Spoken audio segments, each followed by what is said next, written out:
Some people are just going paycheck to paycheck, 9 to 5, not being happy with what they're doing, just to put food on the table. But what if I told you you could have a career that you love? Today, we're going to find out what it's like at the A1 Garage Door Academy. Welcome to the Garage Authority Podcast, powered by A1. I'm your host, Jonithan Phillips, and today, do we have a treat for you? Maybe you've been thinking about working for A1 and coming over, maybe Garage Door Doctor, maybe Don's, and you have garage door experience. But do you really want to go back to school to learn about garage doors? You've been doing this 15, 20 years. What could you learn? Well, that's why I want to meet Mr. Jacob Austin, who is in the class right now for June 2026, and he has just as much garage door experience as I do, and he is a student in the academy right now, so I figured we would get his input on the experience in case you're thinking about making the jump and coming over to the greatest garage door company on earth. Mr. Jacob. Agreed. What's up, brother? Oh, I'm blessed. Happy to be here. Yeah, it's been good having you here. Yes, sir. Yes, It has lots of good energy from you, lots of humbleness from you, and it's nice to essentially just have a guest instructor that keeps the boys in line morally, definitely all the way through. So that's my biggest goal, is just to try and help. Yeah, I can. No, you've been doing a great job. Especially this class has been a little bit wily. A little bit wily. Yeah, we've had a few. Yes, but that's okay. That's okay. We're in good standings right now. Yes, Everything's going good. The rest of the guys we have going right now are doing excellent jobs. Yes, especially now that we're getting to you guys graduate next week. Yeah, next week. Yeah, it's wild. You decided to get home. I miss my family so much. Yeah, it's a big commitment. That's been the hardest. That's been the hardest part of this whole thing. Yeah, definitely, to take a month. I mean, a little bit easier for people that are in Phoenix, but of course, whenever you have to travel, you do your in-market, right? Depending on your experience is a little bit different. Yeah. Come out here for a month, meet strangers. Rooming with strangers. Yes, rooming with, you have your own private you do room. you have your own private rooms, space. but you have those apartments, and they are very nice, just so you know. Well, I whenever I say nice, sometimes I'll bring some people over and they're just like, where's the this, that, or other bell and whistle. I'm like, where'd you grow up? Okay. It's not the Ritz-Carlton, guys. Yeah. Come on. It's a free housing apartment complex, and some of the units are pretty well remodeled. Yeah. Other ones are a little less remodeled, but it's still, I mean, they're nice accommodations. Yeah. You're not going to lack anything. No. They all have Wi-Fi, TV, all the stuff. All the good stuff. But I wanted to bring you on. Like I said, we've had students. I try and bring on a student, which is, now that I know you more, it's kind of weird to call you a student, but it's fine. But we always bring new trainings. people on, and they're just figuring out the difference between their elbow and ear, Of right? course. As opposed to another common saying. But to have someone with actual experience that's coming through the academy, I think there might be people watching out there where you could really help. So I wanted to ask you just maybe 8 to 10 questions. Of course. See if this hits home, helps Love some to. people. Love to help. So first off, just tell us about your background in garage doors before joining the academy. Okay, so I've got around about 12 years on and off experience. I started with a very small mom and pop shop. He was actually the pastor of my church. He was going through some cancer treatments, and he was getting to the point where he wasn't going to be able to do the work anymore. So at one day at service, he just lifted his hand up and said, "Hey, is anybody interested in learning something? I'm going to be going through these treatments, and I'm not going to be able to do the work." And I was like, "Well, I'm interested in a new career." I was about 22 years old. So I was like, "Hey, I mean, yeah, I'm interested. I'll see. I'll ride around with you for a day and see how it is." And I rode around with him for 2 weeks, and then he gave me the keys to his truck and all his tools and said, "All right, well, I'll text you what jobs you have on what days." And then just kind of threw me to it. "Give me a call if you have any problems." So I was kind of like trial by fire. There we go. But it worked. I deal better under pressure. Yeah. So whenever it comes to learning something, I have to do it hands-on anyways, which is another great thing about the academy. You get hands-on everything. So it's really, really informative for people who have that knowledge that they need to learn by putting their hands on it, not just reading manuals. Right. There is a little bit of a romance to back in the day. Like the people that taught me, had walkie-talkies and had to print off the maps and go around. I had Google and stuff like that. But still, there was still it wasn't the same. Yeah, but there was a little bit to where like maybe my generation of garage door people, because there weren't schools for this back then. No, definitely not. So it was definitely like a lot of trial and error. And now there's still new things coming out to where leave me alone with it and I can figure it out. Of course. Sometimes with the newer generation that comes through, they're like, if I haven't seen it, I'm not going to touch it. Yeah. So there's a bit of that we have to bring into the academy to make it hard. But why did you decide to come to the academy despite already having experience and or training through your career? So for one, the number one thing to be successful in life, in my opinion, period, is always be teachable. No matter what you do, no matter what it is, no matter what industry, always remain teachable in some facet.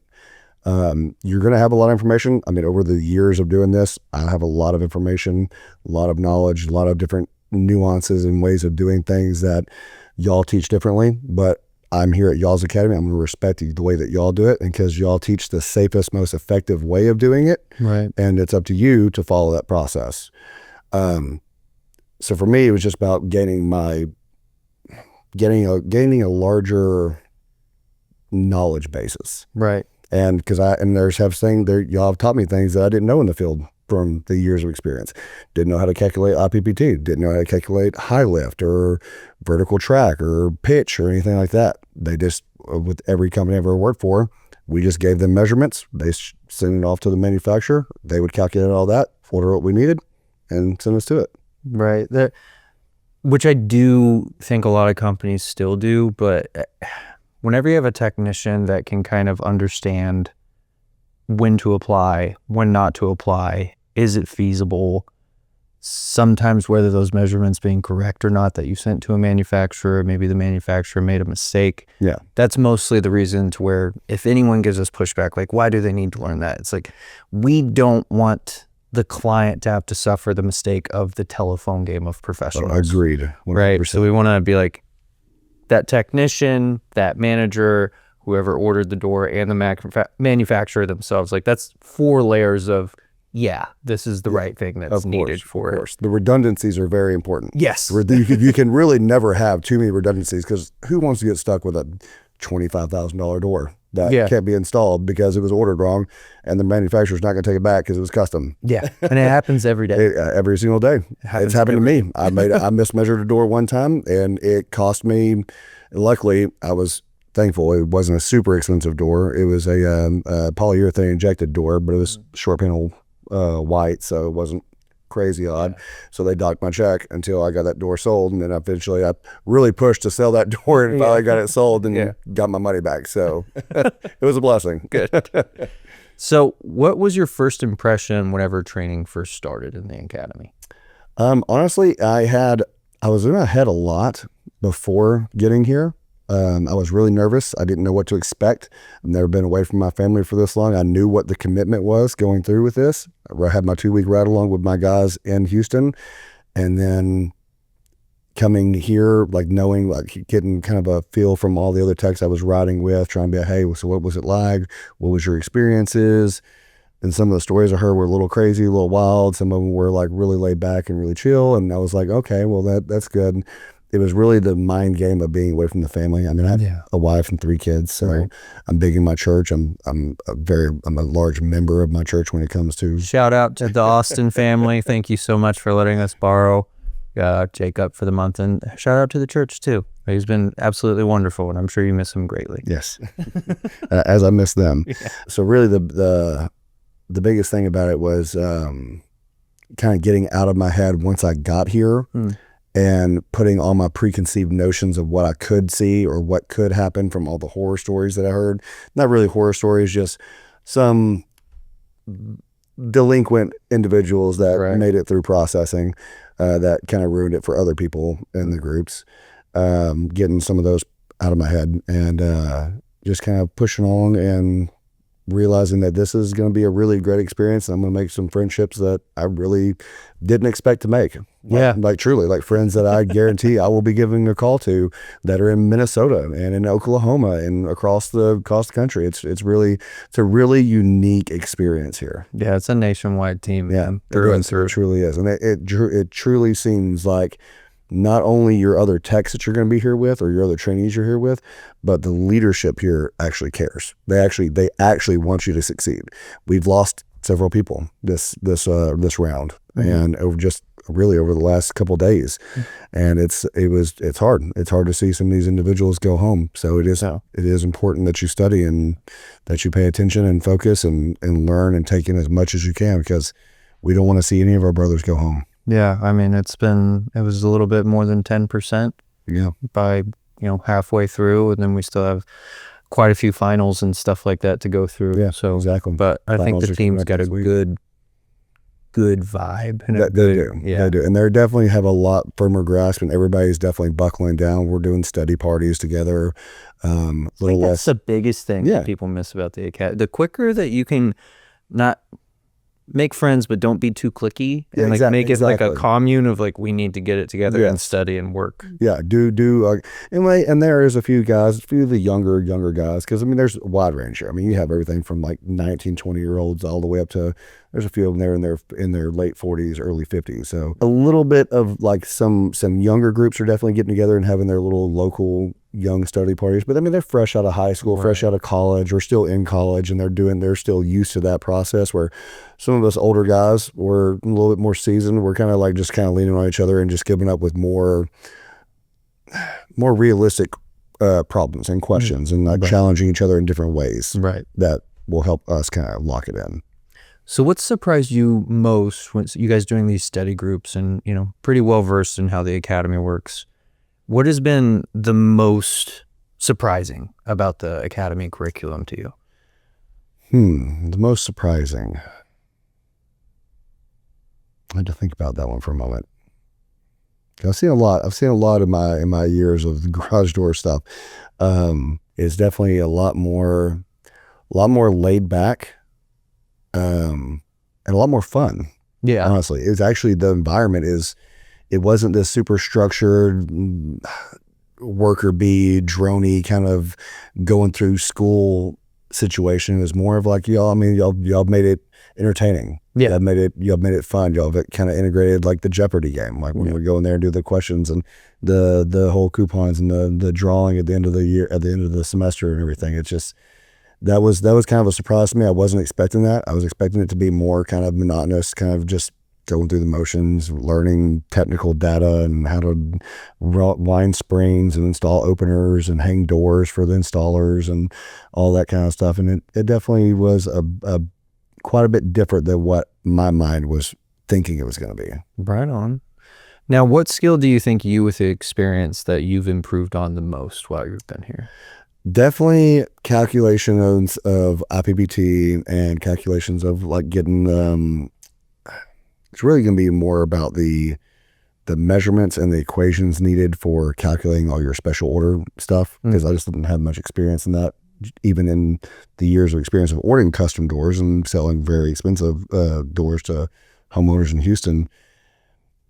We didn't have that process. So, and I do like the fact that I am learning that process, because it gives you more confidence in your skill and your knowledge basis of your material, of your products and stuff. Yeah, really what we try and focus on in the academy, because don't get me wrong, there's guys out there that have been installing doors. I personally know someone that's been doing it since they were 14. They're in their 70s. Yeah. And they still do doors on the side. My goodness. Just props to him. An animal. He's an animal. Yeah. You have to be installing doors, especially if it's anywhere around Phoenix. Yeah. Especially in the summertime. Yeah. It's wild. Well, he's Midwest. He's Midwest. Oh, he has seasons. But I mean, once I really got into technical data and found all the old books and actually read it, started to memorize it, started to write out IPPT by hand. Yeah. Stuff like that. And he can install any door, but he doesn't know why the high lift drum is so important. And he has over 40 years of experience. So I think the academy, we not only emphasize like how to get good at this, but why. Yeah, exactly. Is what we're trying to really give technicians. Because once you have the why of it, then it's, like you said, the confidence. Of course, is what we're trying to do. Well, and I'm a little bit of a tech nerd myself. I love technical data. I love, like, whenever I was with a previous door company, like, we were IDEA certified, so we had to go to the state and do a test and all that. So we had to learn K value of like what makes a high cycle spring a high cycle spring. and all those kind of calculations. And I thrived on it. I love it. That's one of my favorite things. I love educating. That's really where I shine. Is I love telling customers about it. The ones that are interested, because you're gonna have your types that don't really care about the actual work. I want it to look pretty and work. Yeah, I want it to look pretty. I want it to work. I don't want it to be loud. That's all fine. Engineers, I love getting engineers because they want to know every single little detail, every little spec. Oh, man, I've had them where I took a garage door opener apart because the logic board wasn't working, and he pulled a ladder up over there and was up there with a flashlight looking at each little part, like, show me, can you show me where it's burnt at, which little relay is messed up. I loved it. It was great. I took the board down, we looked at it, I showed him that there's this over here, this shorted out, and you can see a little scorch mark right here, and he loved it. Good. Now, what's the one thing experienced technicians overlook that you feel like is kind of more emphasized in the academy, besides the why, since we already overlooked that? Yeah. The most overlooked thing that I would say an experienced tech is experienced tech would have a problem with is they get a little complacent. So they kind of skip steps. Yeah. And it's not that they're every home, especially now, is going to be very unique. Builders are making more mistakes. They don't build homes like they used to. And it's not like the houses that you're dealt with from the 70s and the 80s and the 60s and previously. You're dealing with homes that have a lot less quality control. Yeah. So like double check your measurements, triple check your measurements. Yeah. Make sure you're taking as many notes and photos and as possible, because if you don't, you're gonna be there's gonna be mistakes made. Yeah, you're gonna mess up on a polyurethane insulated door. Yeah, exactly. And I mean, I don't care how many years you have. I mean, you could be in the business for 40 years and say that you're a garage door god. I mean, it is. I mean, just make sure that you're double checking everything and remain teachable. Always be willing to be like, I have something else that I can learn. There's always going to be something else to learn. Hopefully, there's going to be continue to be innovation in the industry and new stuff coming out, and always be. I'm big on innovation and new technology, like the Vertistack door that we talked about. Yeah, like to me that's awesome. I can't wait for that to really take off. I'm sure there'll be little bugs and stuff that they're going to have to fix. Obviously, I mean, there's with anything with a prototype, but really excited about seeing what other new things are becoming.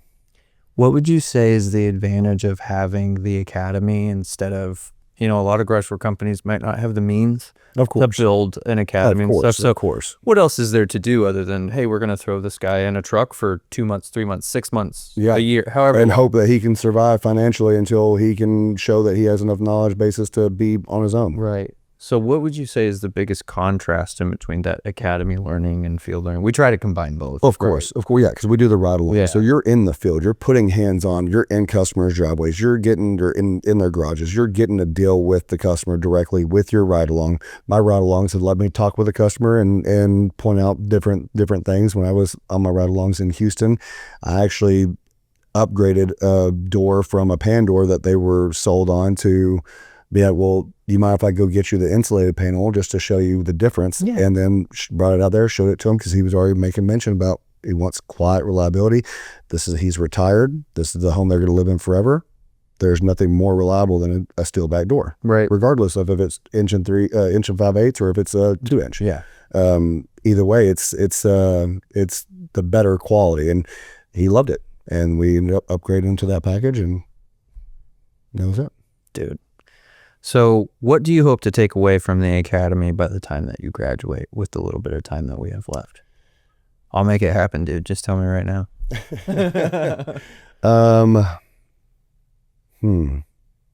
No, I'm just kidding. I'll give you a shot.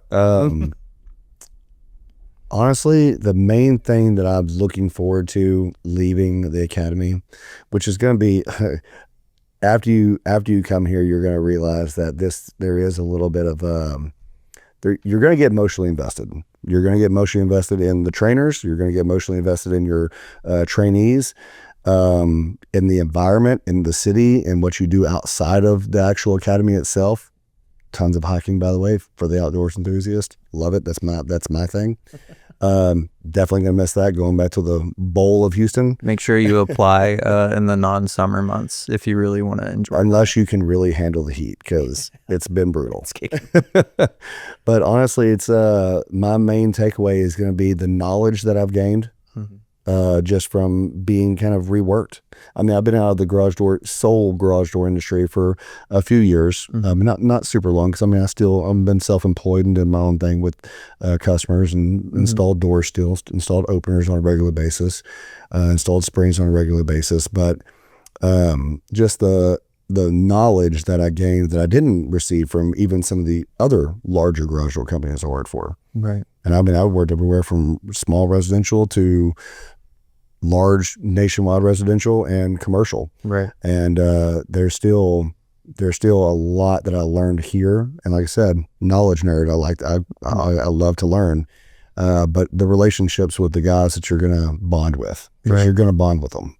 Yeah. So if someone was going to come to the academy tomorrow, what would be your number one piece of advice to them?